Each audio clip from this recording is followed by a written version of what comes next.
Good morning friends. आज हम अपनी चैनल स्टडी विद यूपी में पढ़ेंगे कुछ महत्वपूर्ण क्वेश्चन जो बीईओ परीक्षा के लिए और सुपर टेट के लिए, ठीक है, और लेखपाल भर्ती के लिए बहुत ही इम्पोर्टेंट है और अन्य सभी परीक्षाओं रेलवे, एसएससी, बैंक, इन सब के लिए बहुत इम्पोर्टेंट है। ठीक है, तो हमारा जो पहला क्वेश्चन है स्क्रीन पर उसे पढ़ते हैं। ठीक है, तो पहला क्वेश्चन है हमारा, निम्नलिखित में से कौन औरंगजेब का पुत्र था। तो इसमें पूछा गया है कि निम्नलिखित में से कौन औरंगजेब का पुत्र था। पहला ऑप्शन है मुअज्जम, दूसरा ऑप्शन है कामबख्श, तीसरा ऑप्शन है अकबर और चौथा ऑप्शन है उपयुक्त सभी।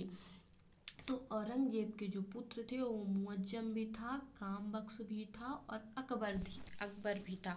ठीक है, तो उपयुक्त सभी वाला ऑप्शन इसमें सही होगा, ऑप्शन नंबर डी इसमें सही है। ठीक है, तो चलते हैं अपने अगले क्वेश्चन पे। अगला क्वेश्चन क्या है स्क्रीन पर हम हमारा जो उसे पढ़ते हैं। तो अगला क्वेश्चन हमारा है, औरंगजेब के किस पुत्र को साहेब बेखबर कहा गया है।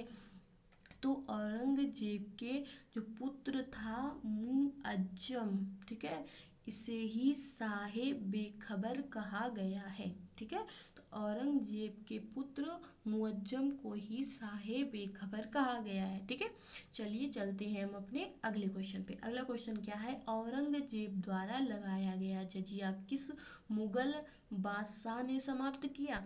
तो जो औरंगजेब ने जजिया कर लगाया था उसे बहादुर शाह प्रथम के द्वारा समाप्त कर दिया गया। ठीक है, किसके द्वारा समाप्त कर दिया गया, बहादुर शाह प्रथम के द्वारा समाप्त कर दिया गया। ठीक है, चलिए अब चलते हैं अपने अगले क्वेश्चन पे। अगला क्वेश्चन है, बहादुर शाह की मृत्यु किस सैन्य अभियान के दौरान हो गई थी। तो बहादुर शाह की जो मृत्यु थी वो सिख सैन्य अभियान के दौरान, जो बंदा बहादुर थे उनके सैन्य अभियान के दौरान जो बहादुर शाह की मृत्यु हो गई थी। तो ऑप्शन नंबर सी यहाँ पे सही होगा। चलिए चलते हैं अपने अगले क्वेश्चन पे। अगला क्वेश्चन है, किस मुगल बादशाह को लंपट मूर्ख कहा गया। तो किस बादशाह को लंपट मूर्ख कहा गया। तो लंपट मूर्ख कहा गया जहांदर शाह को लंपट मूर्ख की संज्ञा दी गई। ठीक है, चलिए चलते हैं अपने अगले क्वेश्चन पे। अगला क्वेश्चन है हमारा, जहांदर शाह ने उत्तराधिकार के युद्ध में किन भाइयों को मार दिया था। तो जहांदर शाह ने उत्तराधिकार के युद्ध में अपने सभी भाइयों को मार दिया था, जहां शाह को भी, रफी उस खान को भी, अजीम उस खान को भी। मतलब इसमें जो ऑप्शन सही होगा वो होगा उपयुक्त सभी। चलिए अब चलते हैं अगले क्वेश्चन पे। अगला क्वेश्चन है, किस मुगल बादशाह ने राजा अजीत सिंह को महाराज की उपाधि प्रदान की। तो जो महाराजा अजीत को महाराज की उपाधि प्रदान की गई वो किसने प्रदान की। तो वो प्रदान की गई जहांदर शाह के द्वारा। ठीक है, महाराजा अजीत सिंह को महाराज की उपाधि और वहीं पे जो राजा थे मानसिंह, जो राजा थे वहाँ के, ठीक है, तो वहाँ उनको जो उपाधि प्रदान की गई वो प्रदान की गई थी क्या है कि मिर्जा की उपाधि प्रदान की गई थी। ठीक है, राजा अजीत सिंह को महाराजा की उपाधि प्रदान की गई थी। चलते हैं अपने अगले क्वेश्चन पे। अगला क्वेश्चन हमारा, किस मुगल बादशाह को सैयद बंधुओं द्वारा मुगल सिंहासन पर बैठाया गया। तो किस मुगल बादशाह को, तो मुगल बादशाह इसमें लगा भी है साइटेक, ये मुगल बादशाह जो थे वो थे फर्रुख सियर को जो है वो सैयद बंधुओं द्वारा बैठाया गया था सिंहासन पर। ठीक है, तो ऑप्शन नंबर यहाँ पे हमारा सी सही होगा। चलिए चलते हैं अपने अगले क्वेश्चन में। अगला क्वेश्चन है, किस राजपूत शासक ने अपनी पुत्री का विवाह फर्रुख सियर से किया था। तो किसने किया था, तो राजा अजीत सिंह को विवशता के कारण विवश होकर अपनी पुत्री का विवाह फर्रुख सियर के साथ करना पड़ा था। ठीक है, अगला क्वेश्चन क्या है हमारे स्क्रीन पर। अगला क्वेश्चन है, किस मुगल बादशाह ने शाहजहां द्वितीय की उपाधि धारण कर सिंहासन पर बैठा। तो कौन था जिसने शाहजहां द्वितीय की उपाधि धारण की और सिंहासन पर बैठा। तो ये था हमारा शाह आलम द्वितीय। तो शाह आलम द्वितीय शाहजहां द्वितीय की उपाधि धारण कर सिंहासन पर बैठा था। ठीक है, चलिए चलते हैं अपने अगले क्वेश्चन। अगला क्वेश्चन है किस मुगल बादशाह को घृणित कायर कहा गया। तो घृणित कायर जो कहा गया वो कहा गया फर्रुखसियर को घृणित कायर भी कहा गया। ठीक है, तो चलिए चलते हैं अगले अपने क्वेश्चन पर। अगला क्वेश्चन हमारा क्या है, किस मुगल बादशाह का नाम रोशन अख्तर था। तो मोहम्मद शाह का नाम जो था वो रोशन अख्तर था। ठीक है, चलिए चलते हैं अगले क्वेश्चन पर। अगला क्वेश्चन है नादिर शाह ने किस मुगल बादशाह के शासनकाल में भारत पर आक्रमण किया था। तो नादिर शाह ने मुगल बादशाह के शासनकाल में भारत पर आक्रमण किया था।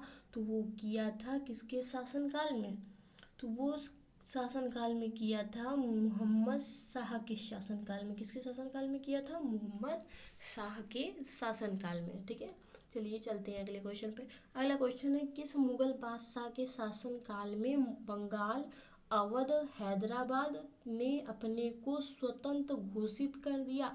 तो मोहम्मद शाह के काल में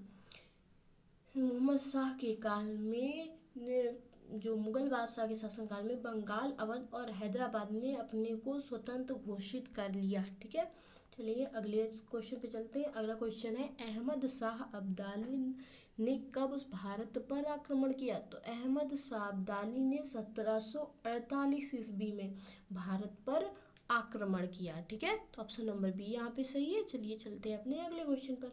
अगला क्वेश्चन है निम्नलिखित में से किसको दुर्रे दुर्रानी कहा गया। तो दुर्रे दुर्रानी यहाँ पे कहा गया अहमद शाह अब्दाली को। ठीक है, दुर्रे दुर्रानी जो मीन्स होता है वो होता है युग का मोती। हिंदी में इसका मीन्स होता है युग का मोती। ठीक है, तो ये किसको कहा गया, अहमद शाह अब्दाली को कहा गया। अगले क्वेश्चन पे चलते हैं। अगला क्वेश्चन स्क्रीन पर जो हमारा है वो है किस मुगल बादशाह को रंगीला कहा गया। तो किस मुगल बादशाह को रंगीला बोला गया, तो रंगीला जो बोला गया रंगीला शासक मोहम्मद शाह को कहा गया। तो ऑप्शन नंबर जो यहाँ पे सही होगा वो बी सही होगा हमारा। चलिए चलते हैं अगले क्वेश्चन पे। अगला क्वेश्चन है निम्नलिखित में से किसे आलमगीर द्वितीय के नाम से मुगल बादशाह बनाया गया। तो आलमगीर द्वितीय के नाम से अजीजुद्दीन को मुगल बादशाह बनाया गया। आलमगीर द्वितीय के नाम से अजीजुद्दीन को मुगल बादशाह बनाया गया। ठीक है, चलिए चलते हैं अपने अगले क्वेश्चन पे। अगला क्वेश्चन हमारे क्या है स्क्रीन पर। अगला क्वेश्चन है किस मुगल बादशाह के शासनकाल में प्लासी का युद्ध हुआ था। तो जो प्लासी का युद्ध हुआ था वो 1757 ईस्वी में हुआ था। ठीक है, 57 ईस्वी में हुआ था। वो हुआ था आलमगीर द्वितीय के शासनकाल में। तो ऑप्शन नंबर यहाँ पे जो सही होगा वो सी सही होगा। ठीक है, चलिए चलते हैं अपने अगले क्वेश्चन पे। अगला क्वेश्चन है किस मुगल बादशाह के शासनकाल में अंग्रेजों ने दिल्ली पर अधिकार कर लिया था। तो किस मुगल बादशाह के शासनकाल में अंग्रेजों ने दिल्ली पर अधिकार कर लिया था। तो अंग्रेजों ने शाह आलम द्वितीय के शासनकाल में दिल्ली पर अधिकार कर लिया था। तो यहीं से हमारे जो 20 क्वेश्चन होते हैं वो समाप्त होते हैं। कल फिर 20 क्वेश्चन की श्रृंखला के साथ अगले दिन मिलेंगे। ठीक है, नमस्ते, वंदे मातरम।